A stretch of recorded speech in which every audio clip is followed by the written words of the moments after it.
Hi అండి, నమస్తే. నా పేరు మోహన్. నేను ఎస్ఎట్ మామ నుంచి మాట్లాడుతున్నాను. ఈరోజు టాపిక్ ఏంటంటే ఈఎంఐలు మనం చాలా సంతోషంగా తీసుకున్నప్పుడు బైక్కో కార్కో మరి ఇంక దేనికైనా సరే ఈఎంఐ పెట్టేస్తాం. కానీ మనం పెట్టే ఈఎంఐ మనకి ఉపయోగపడుతుందా?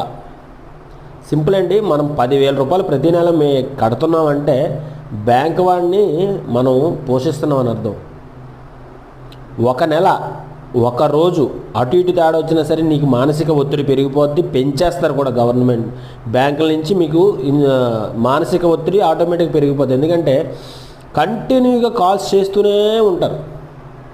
ఒక 2,000 రూపాయలు ఈఎంఐ కట్టాలన్నా సరే వారి పరిస్థితి చాలా దారుణం అయిపోద్ది.